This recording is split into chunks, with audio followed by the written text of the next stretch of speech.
Very quick to label this as a foreign terrorist. Because my head is not up my arse. Yeah? My head is not up my arse. This is an Islamic jihad attack.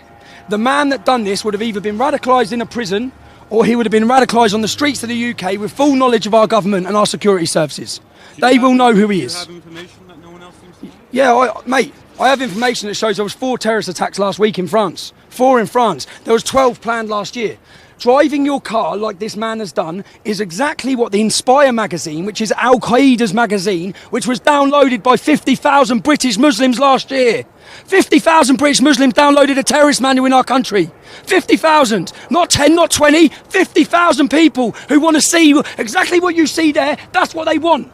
They want war, they want death, they want destruction, and we keep on pandering like you just come up to me saying it's got nothing to do with Islam. It's got everything to do with Islam. Everything to do with Islam. It's got everything to do with Islam. I'm simply asking how you're so sure of the political I'm on the motives. reality. This is the reality. The reality is this is a war. These people are waging war on us for time. This has gone on for 1,400 years. This is nothing new. And the whole time while this goes on, police leaders or political leaders want to invite more. They want to invite more. I'm sitting here in a studio in Doha. We are in Qatar. We are arguably in the heart of the Middle East. Therefore, we are in the heart of Islam. Let me just read something to you from the Holy Book, and I want you to react to that, okay? And you can't see me, but I've got a copy of the Quran in front of me. There are parts of a Holy Book that talk about people being persecuted and killed. There are parts of a Holy Book that talk about people all over the world being killed because you are my followers. Another quote from one of the Holy Books in this part of the world talks about people being stoned to death with stones until they die. Another part of a holy book that one can read in this part of the world talks about utterly destroying your enemies, spare them not, but slay both man and woman. When you hear those quotes, what do you think that speaks to? I'd ask you why you're reading the Old Testament to me. You've had that before, haven't you? Simple question. So, No, it's a simple question. I'm not stupid. You're sitting quoting verses from the Old Testament, thinking that I'm a moron that would think that's from the Quran. I know the Old Testament and I know the Quran. Can I ask you a question? Have you read the Quran? yes. You have? Yes. Yeah? So you In English, not in obviously- Arabic, but in English. In English, are you free, sitting where you are in Doha, to criticise the Prophet Muhammad? Are you Yes. free to do that? Yes, I am. You are free to do I that. have had You see, 'cause intelligent conversations with my Islamic colleagues on the very same subject. Can someone in Qatar leave Islam? Yes. Is apostasy punishable? You don't Someone have can you don't leave have Islam. to be Islamic to be in Qatar. You can leave the Someone country. You can come leave into the Islam. country if No, you no, are Jewish. A Muslim cannot leave Islam. It's punishable in Qatar. The country that you're talking to me from, the country whose tower I'm sitting in, the country that funds radicalisation worldwide, the country that supports Hamas, and you're sitting there trying to take some moral high ground about issues in the world that relate to Islamic extremism. When the country and the people who are paying your wage are propagating that extremism worldwide. I've come into this building and just had to go through an airport-style scanner, and when I asked why, they said because of the Paris attacks. Tommy, Well, I the do have country to you're move the sitting in debate is on supporting because them. I do have to Of move course the you do. debate on. Yes, of course I do. Of Because course you do. otherwise, you and I will Because end you up don't like having. what you're hearing. I've had a tweet saying, basically inciting murder against me by a young lad. It's took me 5 minutes. I've got his name. He's now deleted. Once he's seen, I've messaged him. He's deleted his whole Twitter handle. It's took me 5 minutes to get his Facebook. It's took me 10 minutes to find out the school he went to. 15 minutes to find out where he is. So you see messages like this, which are criminal offences. I've given the police 300 of these. Threats to kill my family, murder my wife and kids. They don't act. They do not arrest these people. They don't arrest them because I'm a white, working class kid. If someone says anything about someone being black, brown, anything to do with religion, they kick their door off. I said, so this lad, what I want to do now is I want to go see him. I want to go see him and find out what's driven him to a point that he feels it's an acceptable decision that I have to be murdered. And this, I hope, will act as a warning to every troll out there. Rebel Troll Watch. Hayden. How you doing? Yeah, not bad. Right, can I ask you what it is I've said or done, yeah, that even if you didn't want me murdered, what it is about me or what I've said that you feel so strongly against? Just don't agree with what you do. And obviously that's no excuse for posting that, but I just disagree with sort of stirring up hate against minorities, against Muslims, sort of with the Westminster attack, I don't think you should have been on TV like after that. Can you give me one example of what I've said or done that incites hate? Well, just being a part of the EDL and street protesting against the whole of Islam, to me, that's sort of, you know, just.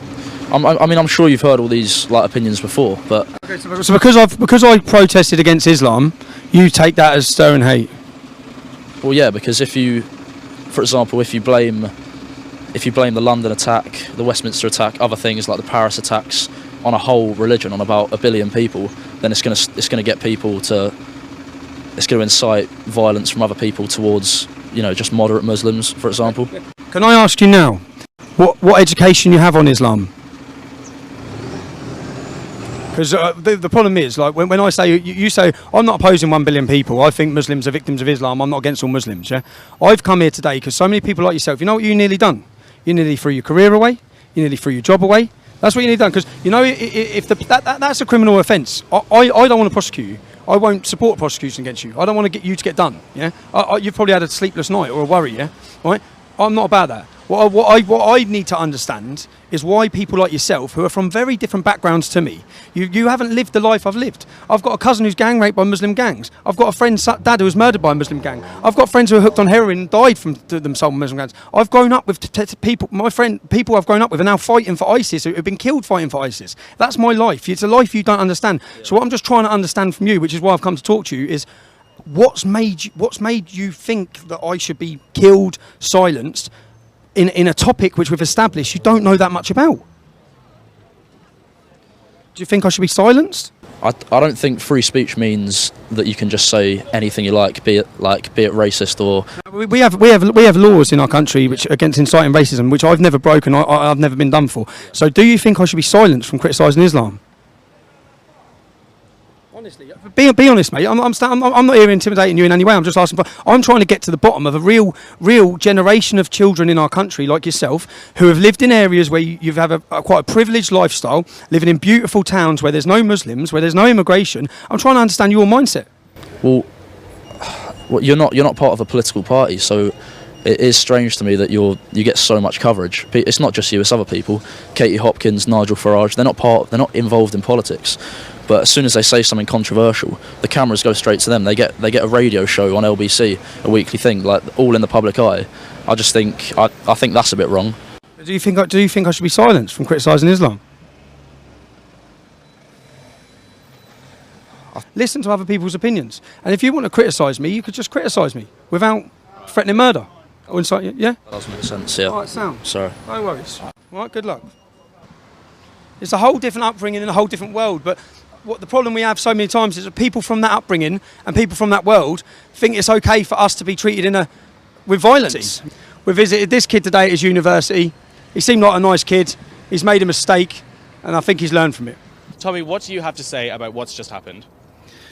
Just going through, as I said, as we were walking around here, we've gone past young people, young girls with blankets over them from the shock. This isn't a shock to me. I don't understand people who are surprised by this. We've had 12 suspected terrorist attacks planned last year. If they would have been successful, you'd have seen shopping centres, you'd have seen aeroplanes, you'd have seen nightclubs, you'd have seen a war zone on our streets, similar to this, every single month. Then, and only then, might people realise we are at war. We're in war already. We have over 3,000 Muslims who are monitored 24 hours a day, 7 days a week. Every week, costs £9 billion a year. Yeah? We're following and waiting for them to do this. We have had 450 ISIS fighters been allowed to return to our country. They've gone and fought for ISIS. They've been in training camps. They've been beheading people. They've been raping people. And they're walking the streets of our capital city. They're living with us. Our government have failed us. Don't come out and act all strong on this, Home Secretary, Theresa May, because you haven't been strong. You've been weak. You've showed cowardice.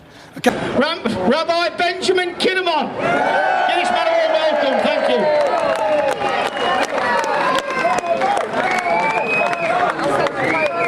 Do you know how long I've been waiting to take this shit off?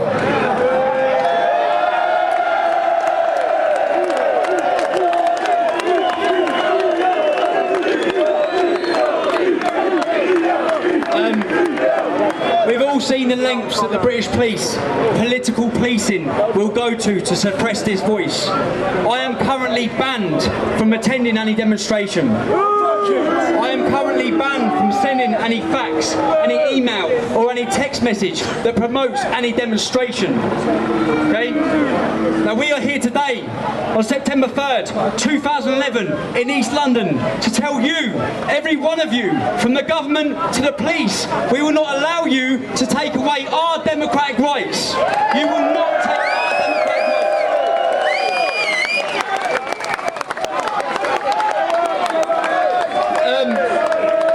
You have put every spanner in the works possible, and look at the turnout still today. You have done everything possible in order to prevent people coming to this demonstration, and we still have thousands of people in Tower Hamlets today.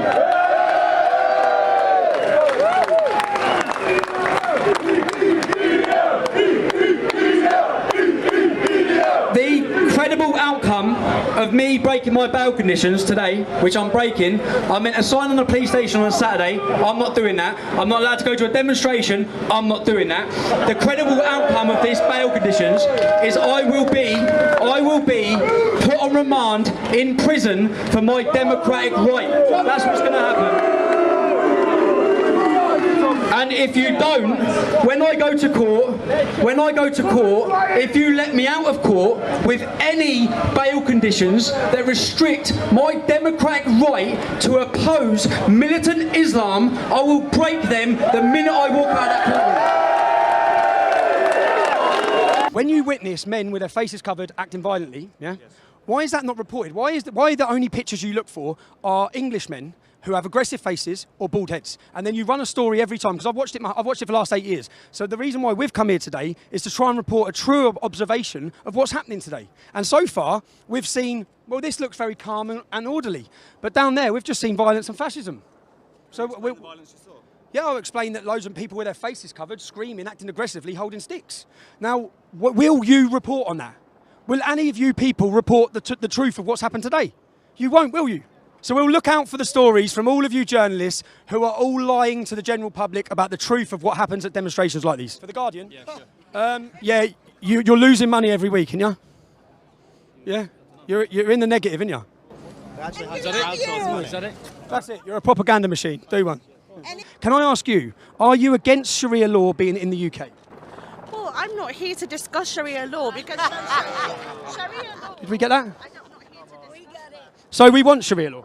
Well, no, I'm not saying that we want Sharia law. Is your idea... I want to live in peace amongst people from many different nationalities, like I have been doing for a number. Can you... Okay, let's cut the bullshit.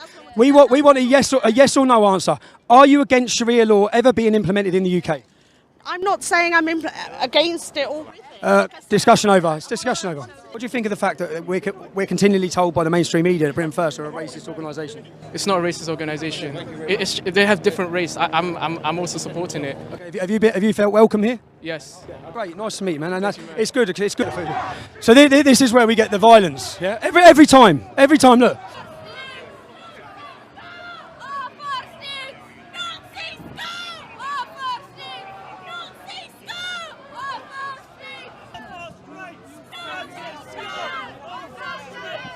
Excuse me. Can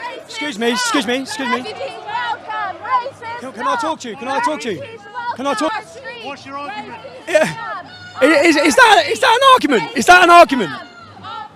Excuse me, can I ask you some questions? Racist twats! You cannot ask me some questions!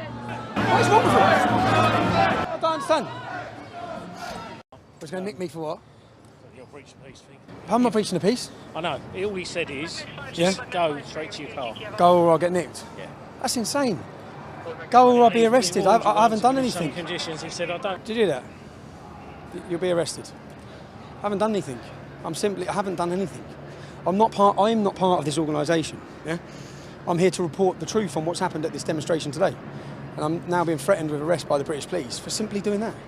I know everyone will be digesting now what's gone on today. That's when the reality starts setting in for many people, that there's 5 people dead, there's 40 people injured, families be getting knocked and they're never seeing their loved ones again. It's sickening, man. It's sickening. And I don't know, I haven't caught up because I've just been driving home from London, but our country's going to come under attack like this time and time again. And there's people rejoicing in this. And I've seen loads of comments even against myself saying, oh, Tommy Robinson was waiting for this, he loves this. What do you mean I love it? How do you think it feels when we've warned against all that's going to happen, then it starts happening all the time? And it's like it's some sort of benefit for me. What sort of benefit do you think I get? I have to watch, I'm standing here now, I have to watch every single car that drives past me. It's not a benefit. I've got a young family, there's no benefit from it. What sort of fucking thrill do you think I get from knowing that people want to kill me? You muppets. And all the people having more anger and more frustration at me rather than having anger and frustration. 66% of British Muslims said in a poll, in a government poll, that they would not report on another Muslim who was joining ISIS. 66%. 23% said they want Sharia law. Yet you're all angry with me. 4% said suicide bombings are justified. That's 200,000 British Muslims. What are you getting angry at me for? I mean, wake up to reality. This is not a handful of extremists. These people act, and then they have people who sympathise hugely with them, and then defend them. And I've already seen the leader of the Scotland Yard coming out saying, oh, we're with the Muslim community, that who will be feeling intimidated now. What are you feeling intimidated? No one's driving cars into you. No one's raping your daughters. No one's beheading you. That's happening to our community. How the fuck do you end up? How did the Muslim community end up as the victims in this again? How does that happen within a day? Within a day. In the same day. People haven't probably even been told that their loved ones are dead and you're worrying about a few mosques. You'll spend all your money and all your time and effort putting the police around mosques. And then Muslims will probably try and attack them at the mosque. That's the reality.